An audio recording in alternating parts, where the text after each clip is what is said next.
More deaths among protesters in Syria, even as Damascus says it's committed to an Arab League deal to end violence. Just what could be the League's next move? And is an international military intervention now an option? This is Inside Story.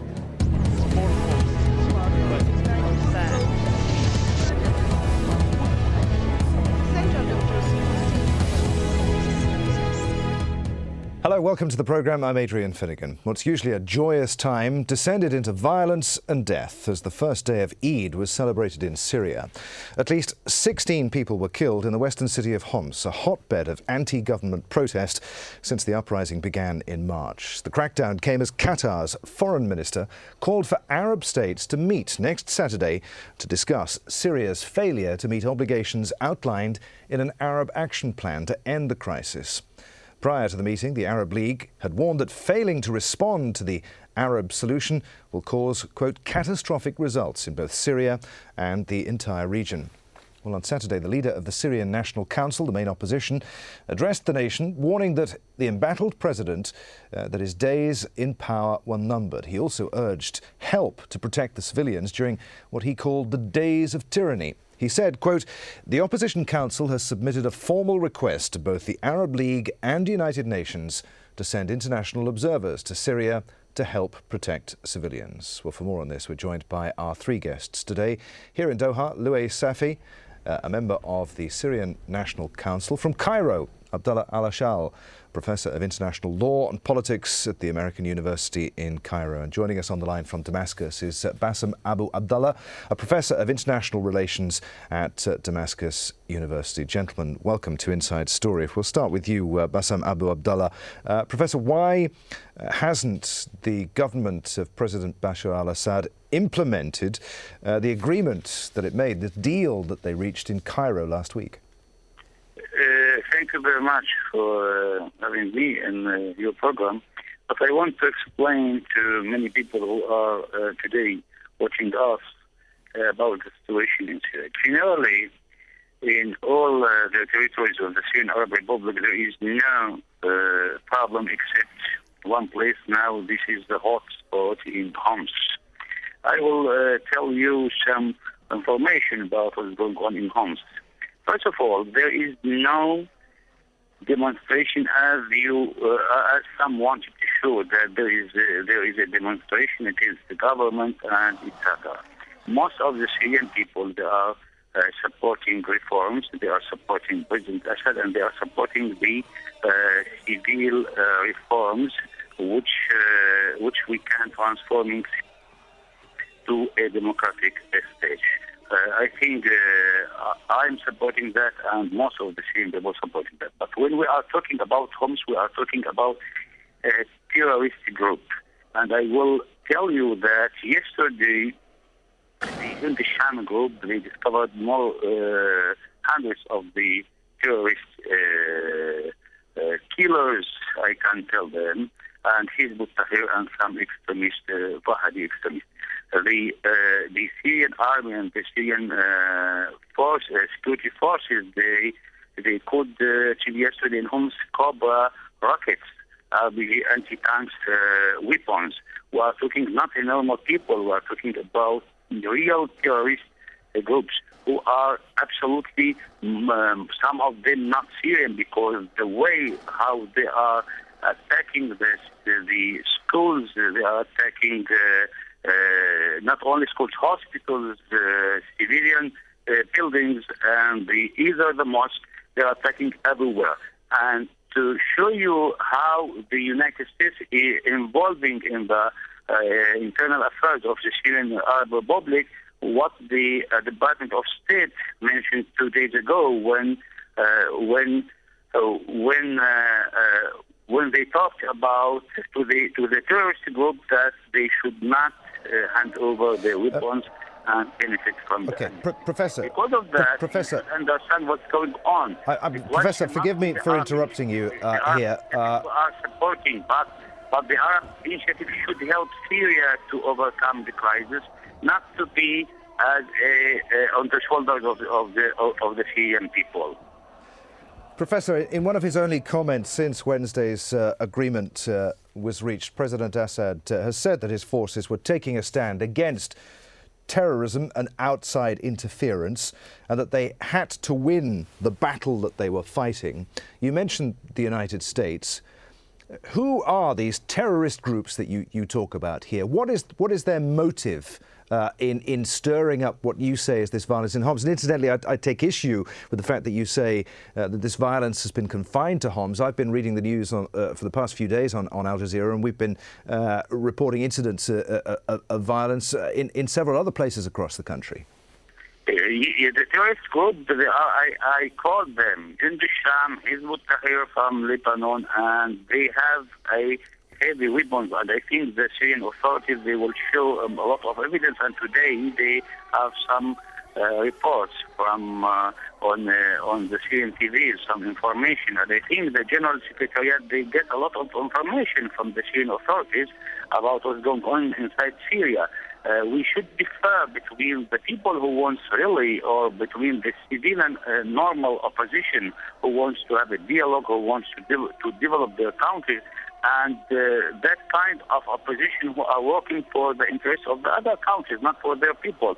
Because when we are talking about Istanbul Council, who gives them the right to represent the Syrian? If you want to be representative of your people, you should go into a dialogue, you should go into a election, because I am now from Damascus, I can't say that I am representing 5 or 6 million. This is not right, because who will give me the right to represent the people? We are talking about Wahhabi, about extremists, and I think this is a lot of correspondents, and your correspondent from Al Jazeera International, he was in Syria for 1 week, and he talked about these terrorist armed people. Because there is a big difference between a civilian people who really demonstrate and who want to have a change in Syria, and between terrorist groups who are representing our group or other groups who came from Iraq or from Lebanon. And I think you will be astonished when the Syria will publish a lot of information about the hands of United States, the hands of CIA and other intelligence agencies who work inside Syria for a long time to prepare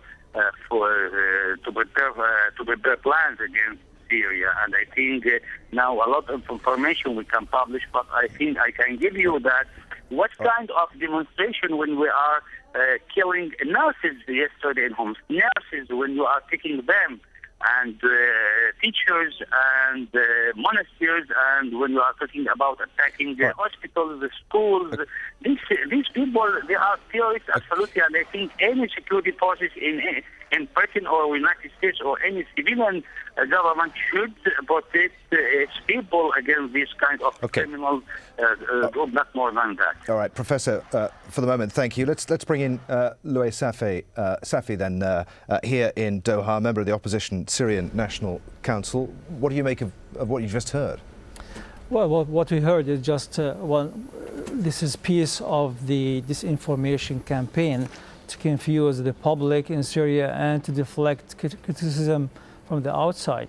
The only people who are using weapons are the Shabiha. These are paramilitary group affiliated with the security used to stage fighting and provide a pretext for the security forces and the military to intervene.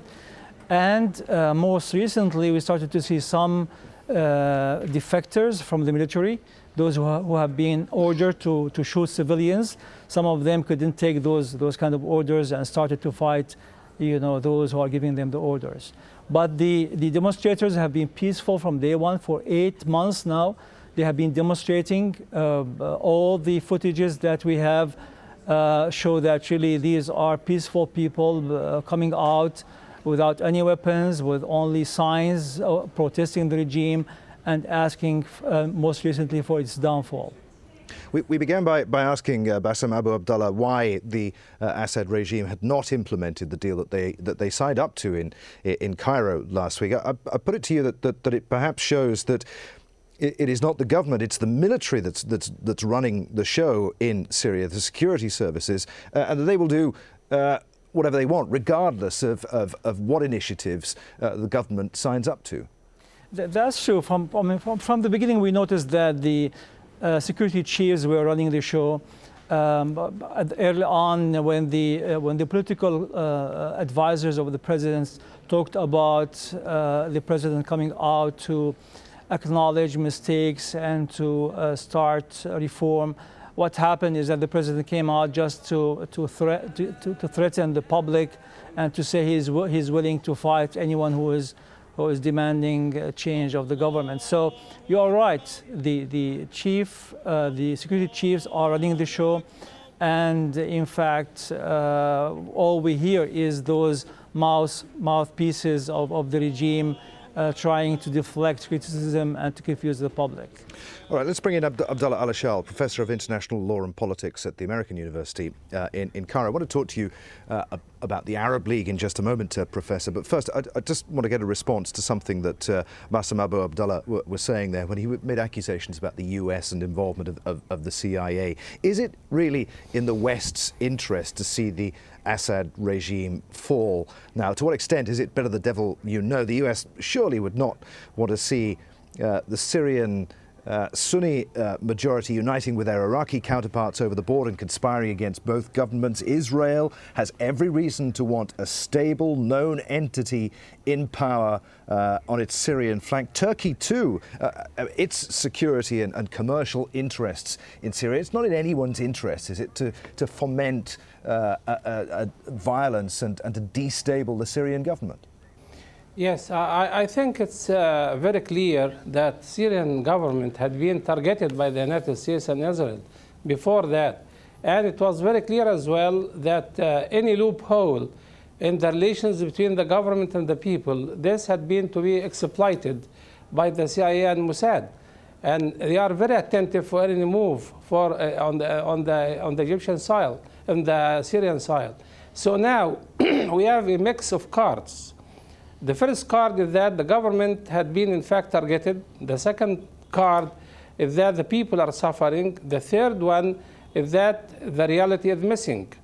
So the Arab League now is exhausting all its means, and I'm afraid that is going to be also exploited in some way.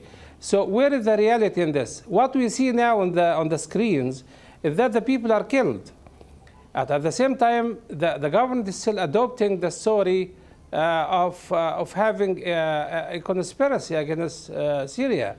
So how can we dissociate all these facts from each other and go deep to the roots of the problem, which is the people who are suffering, and the country which is targeted now, not the regime itself? So now I think the danger for Syria is not for the regime, because the regime is something which is very much a part of the past, even for the West. Now they are looking for Syria. What would be Syria? What Syria would look like after Bashar al-Assad? I think that they had decided that the regime in Syria is over. But what would be the position of Syria now after Bashar al-Assad? I think that the Arab League is not grasping the reality that the people, the more the people are killed, the more Bashar al-Assad is far away from getting together with the opposition. And this, what the opposition explained 2 days ago when they were talking about the future of Syria, regardless of the attitude of the regime itself. So now the problem, to my mind, is that the Arab League is unable to do anything in Syria. The regime also is maneuvering. The people are killed, and many other parties in this party as well, they are looking and they are lurking for Syria. So how we, the Arabs, can, not the governments, the people can get to the reality, to the roots of the problem, and can save Syria, not the regime, and save the people from the spill of blood now, and also put an end to this tragedy in Syria. I think this is the crux of the problem that we have to face very courageously. Okay, I have to ask you to give me a brief answer if you can. What do you think is likely to happen at this emergency Arab League meeting on Saturday? How likely is it that Syria will be expelled from the Arab League? Or do you think that the League is going to go on pretending that this deal it did last week means that a peace process is underway?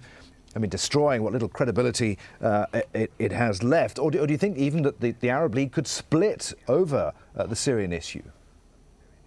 Yes, I think so. The Arab League is going to split over the Syrian issue, despite the fact that all the Arab League members are now united for one point: to save the Syrian the blood of the people now, and to get some sort of settlement in Syria with the regime, not outside the regime. So if you overpass the regime, if you take another pressure step like kicking out or even firing Syria, so expelling Syria from the Arab League, this will be very dangerous as well. But it is needed also by the people of Syria. We need to consider. So 2 points, in fact, are very essential now for the Arab League and for the regime itself. The first point for the regime is that if there is a conspiracy, is spilling or killing the people is the best way to confront this conspiracy? I think they have to rethink of this and to consider this very seriously. And secondly, if Syria has to be pressurized by the Arabs, what would be the best effective way to pressurize Syria so as to make the plan of the Arab League successful, not to be just on takers or to be just onlookers? So I think that we have to consider very seriously how the Arab League could succeed in Syria and how to push the Syrian government to get very near and seriously to this plan of the Arab League. Bassam Abu Abdullah in Damascus. Professor, what do you make of the accusation we heard earlier that you are merely part of the government, the Syrian government's campaign of disinformation? First of all, I want to correct Dr. Abdullah Alashaal. This is a few points from Cairo, and I think he don't know exactly what's going on in Syria. And one of the targets of the Arab Committee is to invite people from all Arab the world to visit Syria, because if you are talking from the news or from some channels, you don't know reality. First of all, I am as a Syrian or all Syrian, we are with dialogue. But who give the Istanbul Council the right to represent the Syrian? I don't know. I can now collect some people, and I can make any committee against America or Britain, and I can say that I'm representing the people. This is not right. Secondly, most of the Syrian people supporting President Bashar al-Assad, and Dr. Alashaal, he knows that, and he should know. And yesterday in Raqqa, this is one of the examples, and most of the Syrians, they want to keep their country in a secure. The most important factor that you are ignoring in all your discussions, the American factor inside Syria, and there is a real hot, let's say, war between the United States, who wants to withdraw from Iraq now, and between Syria, Iran, and Hezbollah and other resistance movements. This is one. Secondly, if you will ask any Syrian, if you will ask me as a Syrian, I am with a democratic change in Syria, and we want to radical. But I don't want to change as a Libyan model. The Libyan model, when the NATO, this is not a change. This is occupation, which you should recognize as some kind of new occupation to the region, and to divide this region into ethnic and religious groups. This is to the beneficial of Israel. I can tell you that what's going on inside Syria, it's not against civilian people. You should know that there is a criminal, there is terrorist groups, and we have a lot of evidence which we will show after the Bab Amr yesterday, what happened in Homs. Okay. Because of that, the Arab League should come to Syria. The Arab people should come to Syria to see reality. The Arab people, we are living in a very good way now in everywhere we are moving. Who is cutting the streets? This is a terrorist group. Okay. Terrorist group. We are not talking about civilian people who want to demonstrate. What's the percentage of these people? Can Mr. Safi tell me what is the percentage of these people who wants to fall down the regime? Because otherwise, most of the Syrian, millions of the Syrians, they were on the streets.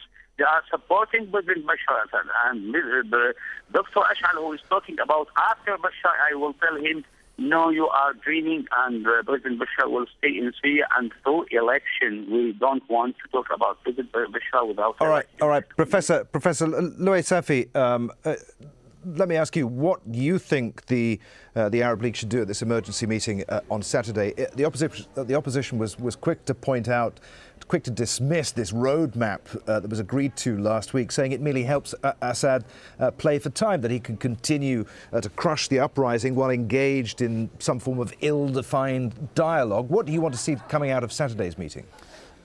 Before answering this question, allow me to respond to 2 points made by your guest. Number one, this conspiracy theory that they keep bringing up, all it takes for the Syrian regime to stop this, particularly at the beginning, was to start the reform. I mean, they kept promising reform, doing nothing. Number two, I mean, if this is a conspiracy and the regime is nice, trying to apply democracy, why don't they allow the media to come and report to the public? Media, even Russian media. I mean, they haven't allowed anybody, not only Arab media and Western media, but even media from Russia. They didn't allow it to come in and to report the news from inside Syria.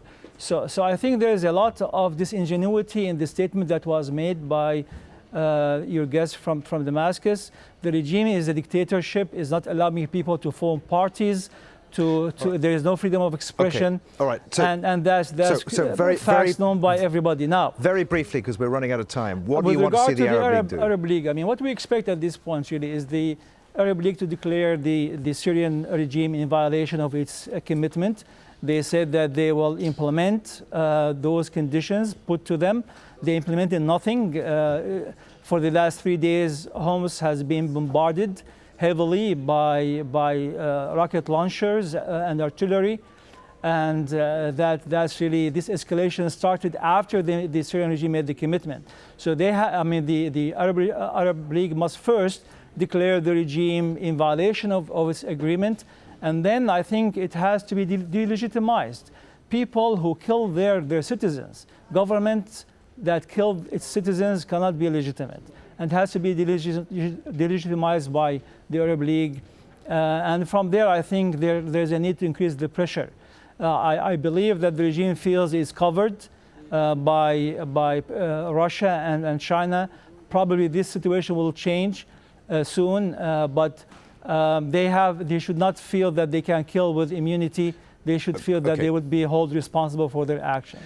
Abdullah Alashaal in Cairo, the Arab League turned against Libya, paving the way for the UN resolution mandating NATO's military intervention. Will they do the same in Syria? To my mind, I think so. The Arab League is fed up, and my guest, your guest from Damascus, who is correcting to me, perhaps I'm the only one who takes the side of the Syrian people and the Syrian regime if it is peaceful. But when I see now killings and I see now failure to contain the problem, so I'm very sorry for that. Anyhow, I think the Arab League is not declaring its failure. It is going to tell the United Nations that it had fulfilled all what it can. And in this case, I think that they have to send someone. Why not Syrian government accept really and seriously the items and the components of the plan? Why they don't permit now some observers to go and see for themselves and declare to the whole people who is committing killings and who is committing crime or who is in fact enrolled in the conspiracy against Syria. So we want to see the reality. Nobody knows anything except the bloodshed. So I think the Arab League is going to the interface, and perhaps it's considering to relay the file to the United Nations. And in this case, this would be very dangerous, because in this case, the United Nations Security Council is going to take the same course as it did in Libya, and the NATO will be involved, and they are ready for that. We don't want this course to be taken, in fact. We want to save Syria. So why not, Dr. Bashar, stop now the killing and let people go to see the conspiracy and declare to the United Nations and also to the Arab world. We are very keen to see Libya safe. Okay. Syria. Gentlemen, I'm afraid that we've merely scratched the surface of this issue, but we're out of time. Many thanks indeed. Louay Safi in Doha, Abdullah Alashaal in Cairo, and on the line from Damascus, Bassam Abu Abdullah. Thank you so much for joining us here on this edition of Inside Story. We, as always, welcome your comments and suggestions. Please email them to us at insidestory@aljazeera.com. I'm Adrian Finnegan. Bye for now.